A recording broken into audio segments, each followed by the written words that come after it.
Hello दोस्तों, कैसे हैं आप लोग। आई होप आप लोग अच्छे होंगे, आपकी तैयारी बहुत अच्छी चल रही होगी।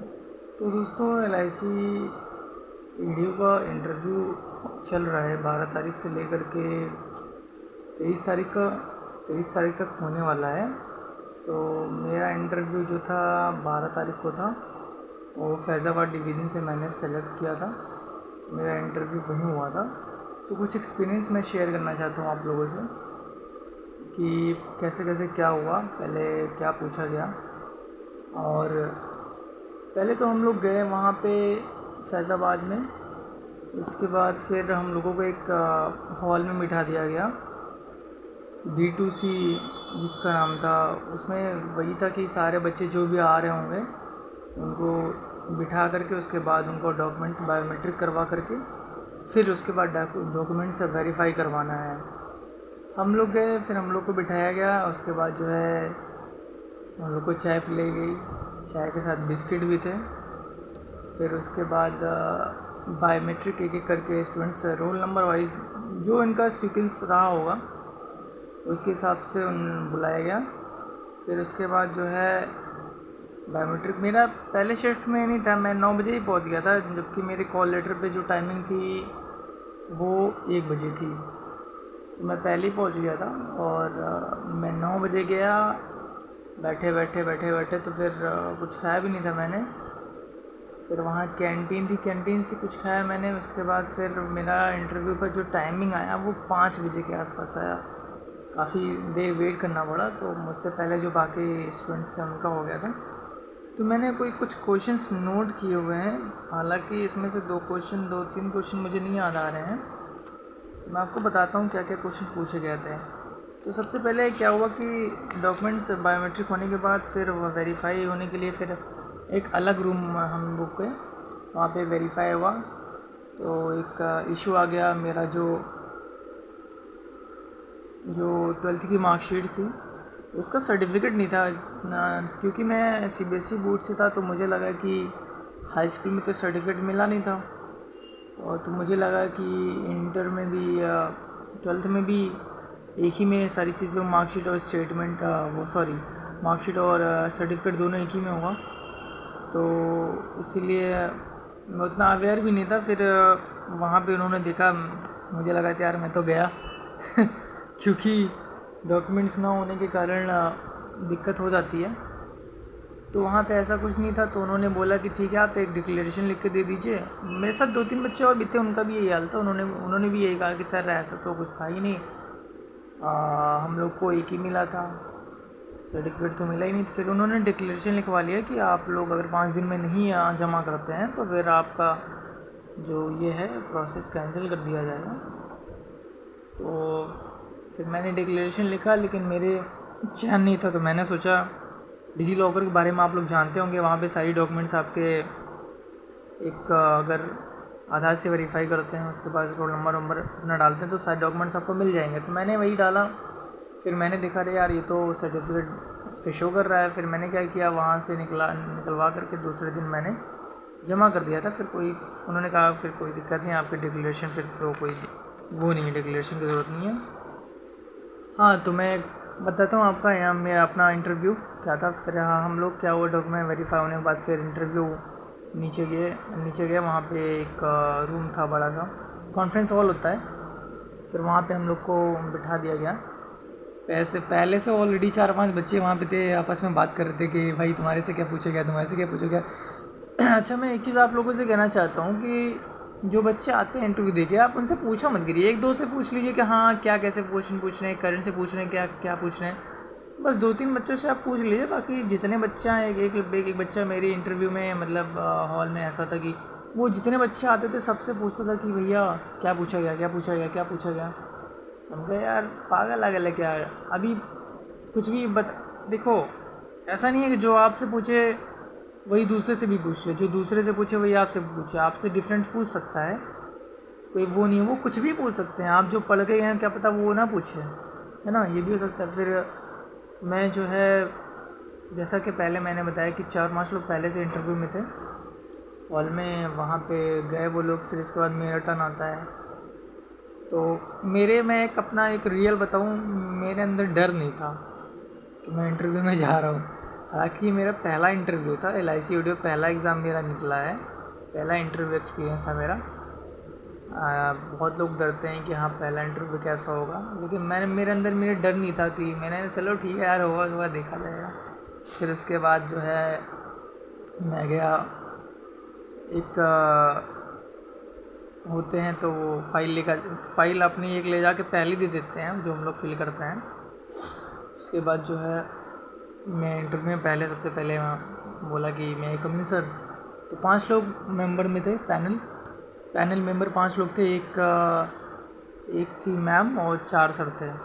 तो फिर मैंने जब खोला डोर, हल्का सा खोला मैंने, हल्का से आपको भी खोलना है, हल्का सा खोल करके मैं कमिंग सर, थोड़ा सा सर भी झुका देना है ताकि उनको लगे कि हाँ रिस्पेक्ट एक टाइप का मिल रहा है।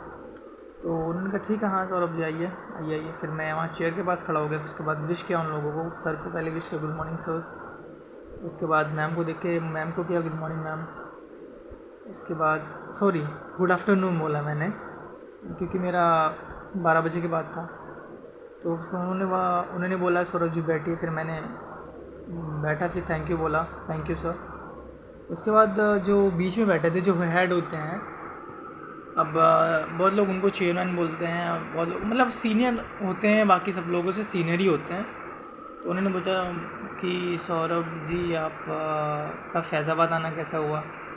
पहला क्वेश्चन ये था, आपका फैज़ाबाद आना कैसे हुआ।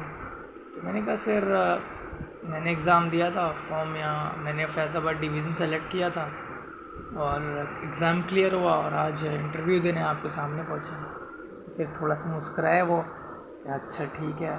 तो उन्होंने पूछा आपकी एज क्या है। ऐसा ये 2-3 बच्चों से पूछ रहे थे कि आपकी एज क्या है। सबसे पहले पता नहीं क्यों ऐसा चेक करने के लिए पूछ रहे थे कि हो सकता है इसके पास अभी अपॉर्चुनिटी ज़्यादा हो, इस वजह से भी पूछ रहे होंगे। लेकिन उसको अगर एक क्वेश्चन करना चाहिए कि हाँ आपकी एज अगर ज़्यादा है तो एक या कम है, एक ऐसा मुझे कोई क्वेश्चन तो नहीं पूछे, लेकिन उन्होंने पहले मुझसे मेरी एज पूछी कि आपकी एज क्या है। मैंने कहा सर 23 ईयर 11 मंथ 24 ईयर्स के आसपास है। फिर उन्होंने मेरे मम्मी पापा के बारे में पूछा, आपके पापा क्या करते हैं। मैंने पापा के बारे में बताया, और फिर मम्मी क्या करती है, मम्मी के बारे में बताया। तो उसके बाद एक मैम थी, उन्होंने पूछा कि इंश्योरेंस से रिलेटेड वो पूछ रही थी। उन्होंने पूछा कि नॉमिनेशन क्या होता है।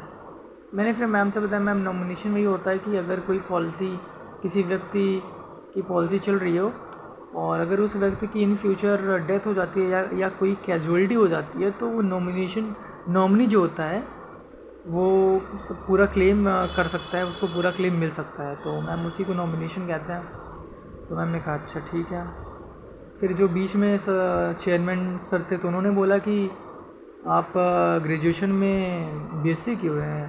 तो मैंने कहा हाँ सर मैंने बैचलर ऑफ साइंस ग्रेजुएशन में किया हुआ है। तो फिर जो लास्ट में सर थे, हाँ जो भी चेयरमैन थे, वो पूछे कि आप कहाँ से हो। तो मैंने कहा सर जौनपुर से हूँ। तो कहने लगे कि आपको जौनपुर नहीं मिलेगा। तो मैंने कहा सर कोई दिक्कत नहीं है, मुझे जहाँ भी मिले मैं वहाँ पे अपना जॉब कर सकता हूँ, मुझे कोई दिक्कत नहीं है। फिर थोड़ा मुस्कुरा रहे थे। उसके बाद फिर लास्ट में एक लेफ़्ट साइड में मेरे एकदम सर थे। तो उन्होंने पूछा कि आप जौनपुर से हैं, जौनपुर में एक वीर बहादुर सिंह यूनिवर्सिटी करके है, बहुत अच्छी यूनिवर्सिटी है, तो आपने वहाँ से क्यों नहीं किया है अपना ग्रेजुएशन। मैंने कहा सर क्योंकि हम लोग जौनपुर और सुल्तानपुर के बीच में एक बॉर्डर पड़ता है, वहाँ से हैं, तो हम लोगों का थोड़ा उल्टा पड़ता है। हम लोग का आना जाना फैज़ाबाद और सुल्तानपुर ज़्यादा इधर ही आना जाना है। और मैंने बताया कि जैसे मेरी आंटी दोनों आंटी फैज़ाबाद और सुल्तानपुर में रहती हैं, दीदी भी रहती हैं। तो वो थोड़ा सा समझ गए कि हाँ इसीलिए शायद उसने नहीं किया। फिर इसके बाद सर ने पूछा, अच्छा एक क्वेश्चन था, एक सर ने पूछा था कि जो एजेंट होते हैं, जो एजेंट आप रिक्रूट करते हैं, उनकी मिनिमम मतलब क्वालिफ़िकेशन क्या होनी चाहिए। तो ये मुझे पता था, मैं पढ़ के गया था सारी चीज़ें, लेकिन वही है ना कि एक क्वेश्चन मैं नहीं बता पाया कि मिनिमम क्वालिफ़िकेशन। तो मैंने कहा सर सॉरी सर अभी तो सर मुझे याद नहीं आ रहा है। तो उन्होंने कहा कि हाई स्कूल होती है, 10th होती है। मैंने कहा ठीक है सर थैंक यू। तो एक और सर थे, फिर उन्होंने पूछा कि अच्छा ये बताइए आप एजेंट कैसे बनाएंगे। मैंने कहा सर सबसे पहले हमारा काम यही होगा कि जहाँ पे मेरी पोस्टिंग होगी, जहाँ पे हम रूम लेके रह सकते हैं, जहाँ पे हम रूम लेके रहेंगे, तो मेरा सर पहला काम यही रहेगा कि पोस्टिंग जहाँ होगी और जहाँ पे हमारा ब्रांच होगा या जहाँ पे हम लोग रूम लेके रहेंगे, उसके 2 से 2.5 किलोमीटर के रेडियस में हम लोग एक कैनवसिंग करेंगे, हम अपनी खुद की कैनवसिंग करेंगे और लोगों को बताएंगे, लोगों से मिलेंगे कि हाँ आपके एरिया में मैं LIC एडियोस एक नया बन के आया हूँ, तो एक अपनी पहचान देंगे। पहले तो आइडेंटिटी दे, फिर बीच में इन्होंने इंटरप्ट करके मुझसे पूछा कि आप एजेंट कैसे बनाएंगे। मैंने कहा सर सबसे पहला प्रोसेस तो ये होता है कि हम अपने बारे में बताएं, हम क्या हैं, है ना। उसके बाद फिर हम उनको ये बताएंगे कि LIC से आप जुड़ करके आप क्या फ़ायदे हो सकते हैं आपको, यही सब बताएंगे। उन्होंने कहा अच्छा ठीक है। उसके बाद एक फिर राइट में मेरे सर थे, उन्होंने पूछा कि अच्छा आप इंश्योरेंस LIC की कोई पॉलिसी जानते हैं। हमने कहा हाँ सर। फिर मैंने फिर इंडोमेंट पॉलिसी बताई, फिर यूलिप प्लान्स बताया, 2 3 4 5, हाँ 3 या 4 मैंने बताए होंगे। मैंने कहा अच्छा। फिर उन्होंने एक और क्वेश्चन किया, उन्होंने ये कहा कि अच्छा ये बताइए आप जो है LIC में अभी फ़िलहाल अभी कौन से प्लान्स से जो है जो ज़्यादा मतलब लिए जा रहे हैं। तो मुझे पता था नहीं, अब इतना किसी को कहाँ पता रहता है कि कौन से प्लान ज़्यादा बिक रहे हैं, कौन से प्लान ज़्यादा बाई किए जा रहे हैं। तो मेरे दिमाग में ये आया कि सर यूलिप प्लान्स, अचानक बोल दिया मैंने। तो उन्होंने कहा, क्योंकि मैंने बताया उनको यूलिप प्लान्स सर इसमें इन्वेस्टमेंट और इंश्योरेंस कवर दोनों होता है। तो उन्होंने कहा कि अच्छा आपको कैसे पता, आप LIC की वेबसाइट देख के आए। हमने कहा हाँ सर देख के आए। तो अच्छा एक क्वेश्चन मुझे करंट से रिलेटेड पूछा गया था कि ये जो बालासोर में ट्रेन एक्सीडेंट नहीं हुआ है, उससे क्वेश्चन पूछा गया था कि उसमें LIC के क्या रोल है। मैंने बताया कि सर उसमें सर LIC का यही रोल है कि जो है LIC ने सर क्लेम सेटलमेंट प्रोसेस को जो इजी कर दिया है कि ये LIC ने ये कहा है कि डेथ सर्टिफिकेट की जगह अब अगर रेलवे के किसी भी अधिकारी की लिस्ट में आप अगर जो मृत्यु जिनकी हुई है, जिनके परिवार वालों की मृत्यु हुई है, अगर उनका नाम है तो उनको क्लेम पूरा मिल सकता है। यही मतलब पूरा है। अच्छा हाँ, और बीच में एक चेयरमैन सर थे, उन्होंने ये पूछा था कि सौरभ जी आपके पास आपके मतलब घर में एक खेती थी। हमें कहा सर खेती तो है लेकिन उतनी नहीं है, क्योंकि मेरे फादर जो है 4 भाई हैं, तो इसलिए जैसा ज़्यादा खेती में। तो उन्होंने कहा अच्छा ठीक है, आपके पापा 4 भाई हैं, समझ सकते हैं। फिर लास्ट में 1-2 क्वेश्चन और मैं मिस कर रहा हूँ, वीडियो लंबी हो गई है, तो 1-2 क्वेश्चन और पूछे गए थे। अच्छा आप ये बताइएगा कि मेरे हिसाब से मेरा इंटरव्यू काफ़ी कम चला था, लेकिन मुझे लगता है जैसे मैंने और लोगों से बताया कि ये पूछा गया अपने फैमिली में, तो उन्होंने बताया कि 15-15 मिनट तुम्हारा इंटरव्यू चला है, क्योंकि उन्होंने क्वेश्चन किया, तुमने आंसर दिया, फिर बीच बीच में और लोगों ने भी पूछा, तो इसमें टाइम 15-15 मिनट हो गया। क्योंकि देखिए मेरा 5 बजे के बाद इंटरव्यू था और मेरे बाद 4-5 बच्चे और बचे हुए थे। तो जो जिनका इंटरव्यू बाद में होता है ना, उनको बहुत जल्दी निपटा दिया जाता है, क्योंकि भाई उन लोग को भी जाना होता है और हो सकता है मेरे ख्याल से इसी वजह से। लेकिन मैंने जो देखा था शायद पहले जो इंटरव्यू रहते हैं उनका भी यही 15-20 ही मिनट चल रहा था। मतलब अगर डिफरेंस देखा जाए, जो पहले देते हैं और जो बाद में देते हैं, तो 4 से 5 मिनट का डिफरेंस होता है और बाकी कोई वो नहीं होता। तो बच्चे जिनका कम टाइम में हो जाए, जैसे 10-12 मिनट में, अगर लास्ट टाइम पे दे रहे हैं, कोई घबराने की ज़रूरत नहीं है कि हाँ उनका बहुत ही कम टाइम चला, इसका मतलब मैंने कुछ बता नहीं पाई है। वो दुनिया भर का ये सोचना नहीं है। बाकी मेरे हिसाब से जो ज़्यादा मैटर करता है वो मीन्स का मार्क करता है, कि जिसके मीन्स में मार्क्स ज़्यादा आए होंगे तो डेफिनेटली वो LIC वो क्रैक कर जाएंगे। बाकी 27 को देखते हैं क्या रिज़ल्ट आता है। ऑल द बेस्ट जिन लोगों का भी आज है या कल परसों, अभी तो फिर 21 तक चलेगा, 23 तक चलेगा। तो ठीक है दोस्तों, यही था आज के लिए, इतना ही। ऑल द बेस्ट आप लोगों की, थैंक यू।